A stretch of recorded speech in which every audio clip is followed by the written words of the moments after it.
नमस्कार दोस्तों। जय श्री कृष्ण, राधे राधे, हर हर महादेव। आज हम आपको बताएंगे कि स्त्रियां कब तक पुरुष के साथ प्रेम करती है। चलिए शुरू करते हैं। दोस्तों, बंगाल प्रांत में एक भद्रसेन नाम का राजा हुआ था। उसकी एक कन्या बहुत ही सुंदर थी जिसका नाम चंद्रावती था। जब वो विवाह योग्य हुई तो उसका पिता उसके लिए एक अच्छे वर की तलाश करने लगा। किंतु चंद्रावती ने अपने पिता से कहकर अपने लिए वर प्राप्त करने के लिए एक शर्त रखी थी कि जो कोई राजकुमार उसके 4 सवालों के जवाब देगा और उसके पिता को चौपर के खेल में हरा देगा, वही उसका पति कहलाएगा। और जो कोई उसकी शर्त पूरी नहीं कर सकेगा, उसे राजा के यहां कैद कर दिया जाएगा। राजकुमारी की सुंदरता के दीवाने होकर बहुत से राजकुमार राजकुमारी चंद्रावती से विवाह करने गए, पर राजकुमारी के सवालों के जवाब ना दे पाने के कारण सारे राजकुमार कैद में डाल दिए गए थे। विवाह रचाने पर राजकुमारी की कैद में पड़कर चक्की पीसने लगे। उन कैदी राजकुमारों में एक उत्तर का राजकुमार था जिसका नाम था सुब्रत। वो किसी तरह राजकुमारी की कैद से छूटकर निकल गया और राजकुमारी के प्रेम में पागल होकर जंगलों में भटकने लगा। भटकते भटकते वो एक दिन राजा विजय सिंह के बगीचे में जा पहुंचा। उस दिन राजा विजय सिंह भी अपने सैनिकों के साथ शिकार खेलता हुआ अपने बगीचे में आया। राजा विजय सिंह ने देखा कि सुब्रत बहुत ही उदास मुद्रा में एक पेड़ के नीचे बैठा हुआ था। राजकुमारी चंद्रा की खूबसूरती को अपनी कविता के माध्यम से बखान कर रहा था। राजा विजय सिंह ने उसकी हालत को देखकर समझ लिया कि यह नवयुवक किसी स्त्री के प्रेम में पागल है। वे उसे धैर्य बंधाते हुए पूछने लगी, पुत्र, तुम्हारी अधीरता का कारण कौन है? कौन वो स्त्री है? कृपया मुझे बताओ। हो सकता है मैं तुम्हारी कुछ मदद कर सकूं।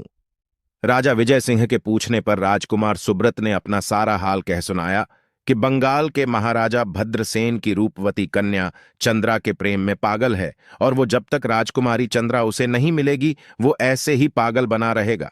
उसने यह भी बताया कि राजकुमारी चंद्रा के यहां मेरे जैसे सैकड़ों राजकुमार कैद हैं। उन्हीं कैदियों में एक मैं भी था जो किसी तरह से वहां से भाग आया। उस राजकुमारी से विवाह करने जो भी पुरुष जाता है वो उससे 4 प्रश्न पूछती है और जो उसके सवालों के जवाब नहीं दे पाता है, राजकुमारी चंद्रा उसे कैद कर लेती है। राजकुमार सुब्रत की बात सुनकर राजा विजय सिंह कहते हैं, हे कुमार सुब्रत, मैं तुम्हारा दुख दूर करने का प्रयास करूंगा। ये राजा विजय सिंह गुरु गोरखनाथ के चेला थे। उनके पास एक हीरामन नाम का तोता था। वो तोता बहुत ही बुद्धिमान और भूत भविष्य वर्तमान को जानने वाला था। राजा विजय से सारे काम उस तोते से पूछकर ही किया करते थे।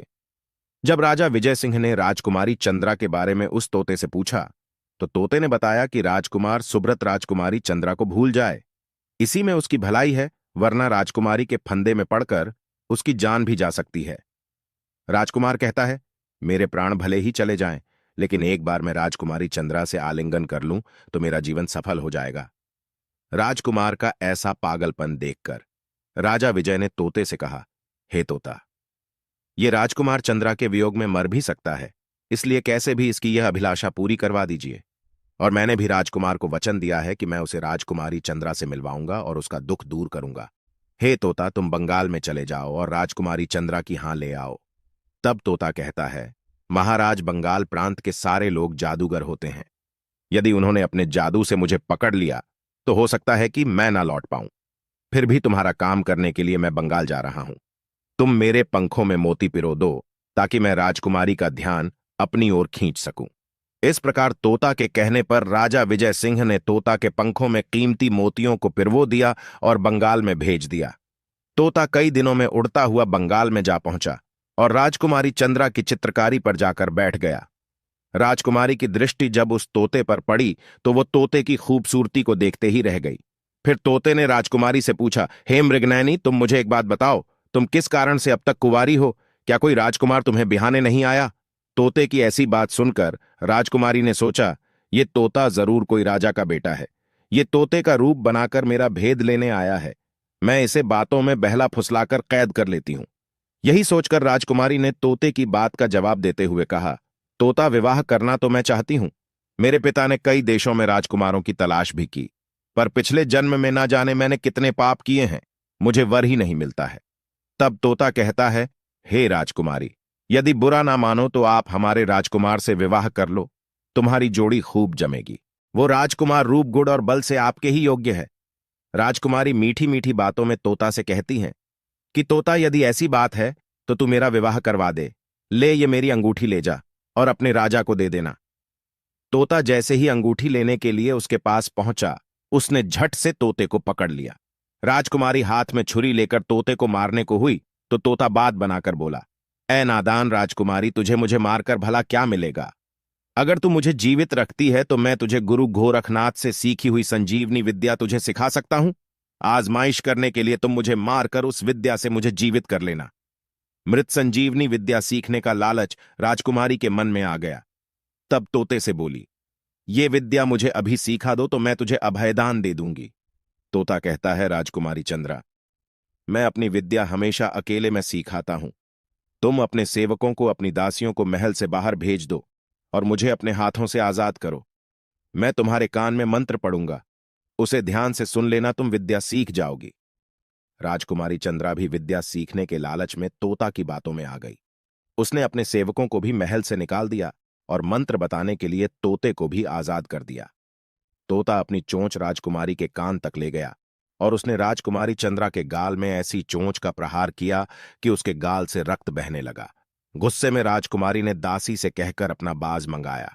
इतने में तोता वहां से उड़ गया। उड़ते उड़ते कई दिनों के बाद वो राजा विजय सिंह के पास लौट कर आया। तोते ने बताया, महाराज, राजकुमारी चंद्रा जितनी ही सुंदर है उतनी ही मन की मैली है। जैसे तैसे मैं अपने प्राण बचाकर आया हूं।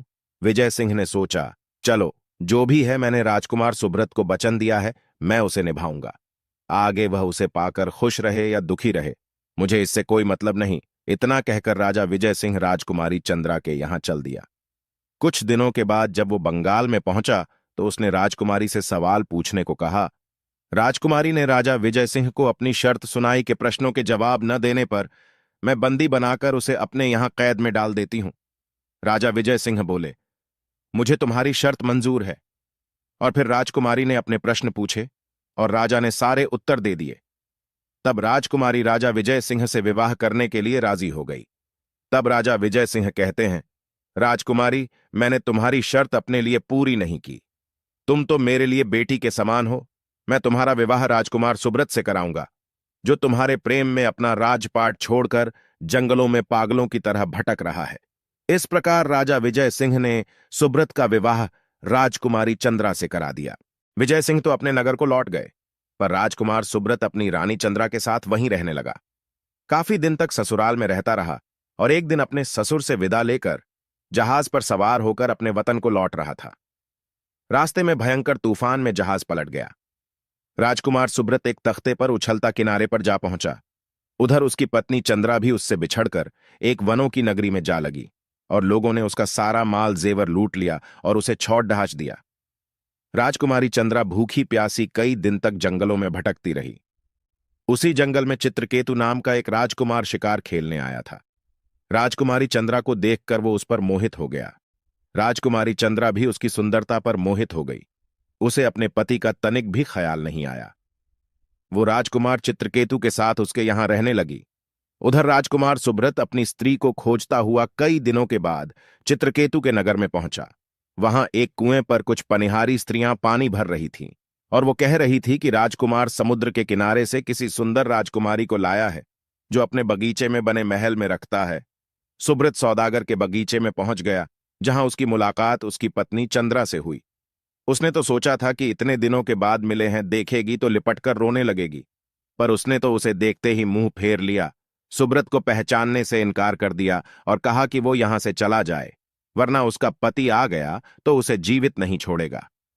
अपनी प्राण प्यारी के मुख से ऐसे शब्द सुनकर राजकुमार सुब्रत सन्न रह गया। सोचने लगा, जिसके लिए वो पागलों की तरह भूखा प्यासा इधर उधर भटकता रहा, वो तो किसी और पुरुष के फंदे में पड़कर उसे भूल चुकी है। सच कहा है किसी ने कि दुष्ट स्त्रियां जैसे आग लकड़ियों से नहीं अघाती, समुद्र नदियों से नहीं अघाता।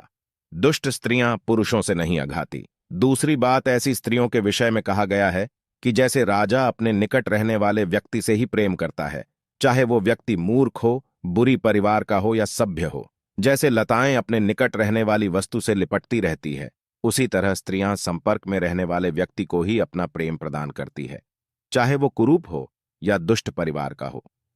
तीसरी बात, दुष्ट स्त्रियों के विषय में कहा गया है कि अगर एकांत में अचानक कोई कुरूप व्यक्ति चाहने वाला भी मिल जाए ऐसी स्त्रियां उसे भी स्वीकार कर लेती है, परंतु कष्ट सहकर प्राप्त होने वाला अपने रूपवान पति को स्वीकार नहीं करती। चरित्रहीन स्त्रियों की एक और खास बात होती है।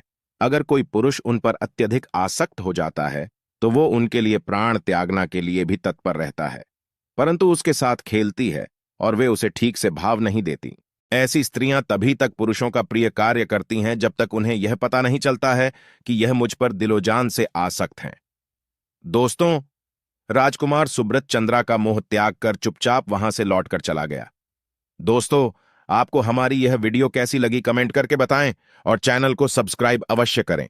साथ ही कमेंट बॉक्स में हर हर महादेव लिखना ना भूलें।